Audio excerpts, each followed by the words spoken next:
Adam, you're starting it. Go ahead. Yep. Welcome back, everyone, to episode 7. Todd, we already have seven episodes. We hope you've been enjoying our weekly chats with educators and game changers from around the country. Our hashtag is blown up. Make sure you put it on your tweet deck so you can see all the awesome coming through every day. This week, we have another great guest and a teenager at that. But first, we'd like to introduce ourselves. My name is Adam Welcome. I'm an elementary school principal in the Bay Area of California. And I'm Todd Nesloni. I'm an elementary principal in Navasota, Texas. And we have an awesome guest with us today. Josh, you want to introduce yourself? Hi, I'm Joshua Williams. I'm 14 years old, and I live in Miami Beach, Florida. Awesome. We want to remind everyone to participate in the chat along the side and throw out some other questions that you'd like for Joshua to answer or for us to ask. And you can also tweet anything out with the hashtag, and we'll check that out as well. Thank you, everyone, for watching this week. Talk about how much we love seeing what people are doing and sharing with the Kids Deserve It hashtag. So we've got a few questions for you, Josh. So the first one, for people who may not know who you are, why don't you tell us about yourself in about 1 or 2 minutes?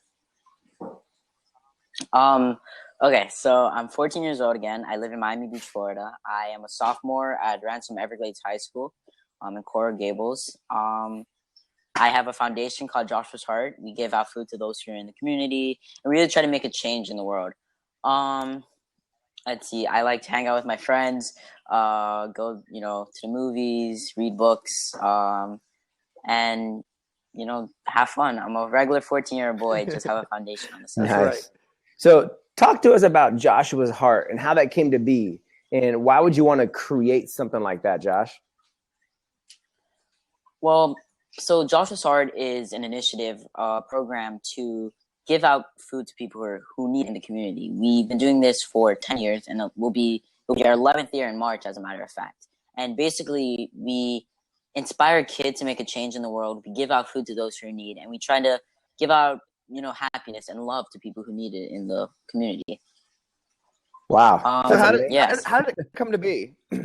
So it all started with a $20 bill, something that a lot of people have in their back pockets. My grandmother gave me it on my way to church and just as a gift to me. And basically, I saw this homeless man who I didn't know he was homeless at the time. I was 4.5 years old at the time, and I didn't know that he was homeless.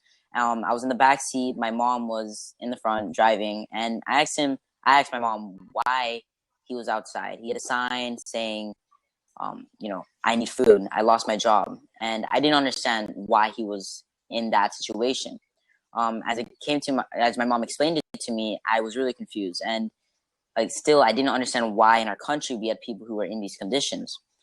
So in the end, I gave him the $20 bill. And that's what really changed my life for the end. Really, it made my life change. I started wanting to give out to people who needed it. I wanted to make a bigger change. I wanted to help people. So eventually it transformed into what Joshua's Heart is now, which is our initiative to help people in the community. Well, and Josh, and I'd love to give a big shout out to your mom, because I've met you and your mom is a huge supporter, and a great background to you as well. So I want to give a big shout out to her. But, now with a lot of the recognition you've received from CNN to Disney to all these other great opportunities to help get the word out about your foundation and all the things that you want to do with it, what do you think has been the biggest challenge that you face in working with adults?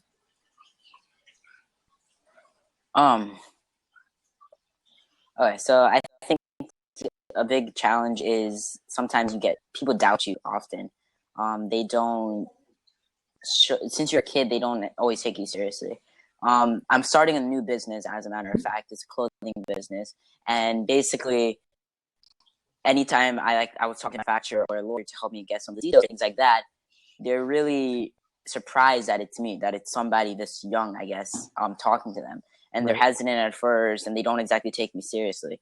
So it's not always, in my favor with that. But eventually, after talking to them, after convincing them that I really want to do this, they really even help me out more because I'm a kid. So, being a kid, working with adults is both good and bad times, but learn how to make it good in the end. Yeah. Adults, don't say no. Kids, give a chance. Kids can change the world.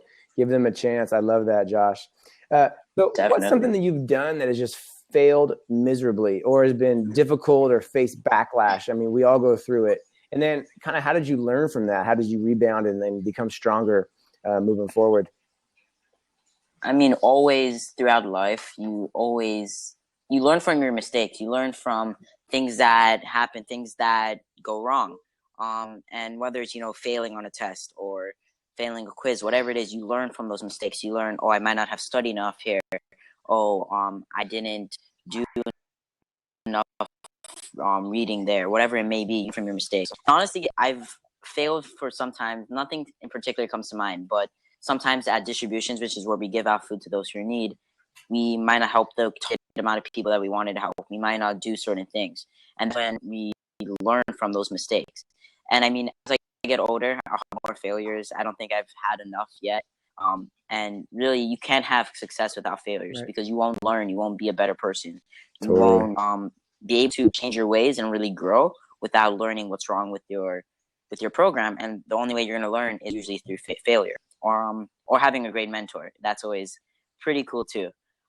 So yeah, I'm just going to move really quick. That's a great question. That's a great response, Josh. I actually read an article this morning about mentors, and to find a great mentor, to make sure that mentor, that you can learn from them, because we all need a mentor. I watched a Simon Sinek video this morning. I actually saw a video about Conrad Anker, who's a mountaineer and climbs Mount Everest, and they all talk about mentorship. It's so important. We have to bring the next generation up and together. So important, so important.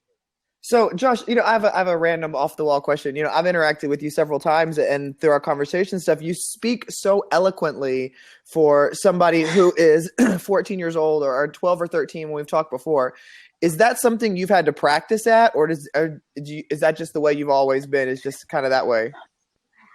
Well, for me, I don't really hear it. I just talk, but I think why I think I talk like that is from the time when I was younger. Reading, my mom's always made sure that I read, made sure that I had that instilled in me.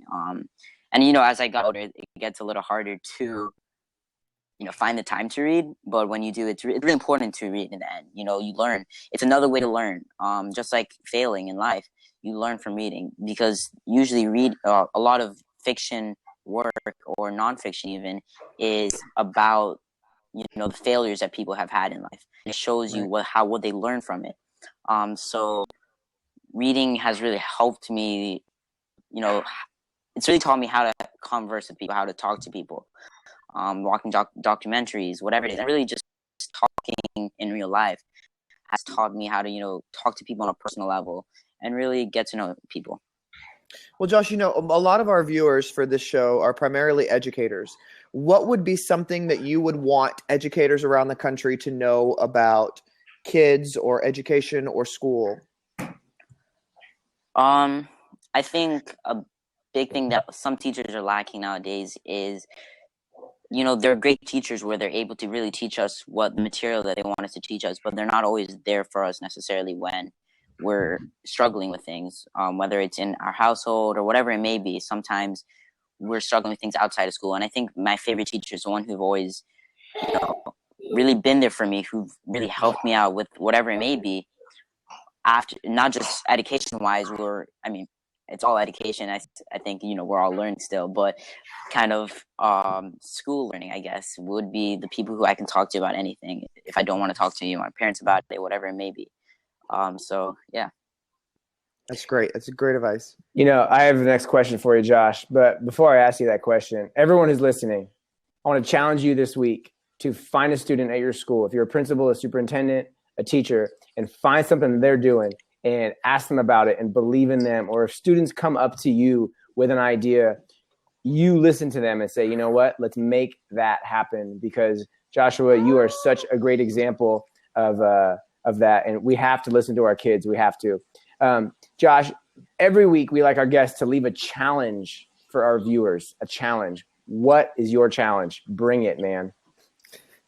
Well, I have one for you. So we have a partnership with Hasbro and Generation On, and it's called the Joy Maker Challenge. Basically, we're encouraging students, your students, to basically do something in the community where they can make a change. And basically, you go to the Joy Maker website, and basically, you're going to document it, tell them what you've done. And for every person that does that, they will donate one toy to a foundation. And they'll do this up to £1 million. So they're donating Toys R Tots, and they'll give up to $1 million worth of toys. So then we're trying to get kids out there to really do that. It's a great, fun way to really. There's a link. I see it in the chat. Yeah. Yep. I was just about to say the same thing. Basically, you can see those.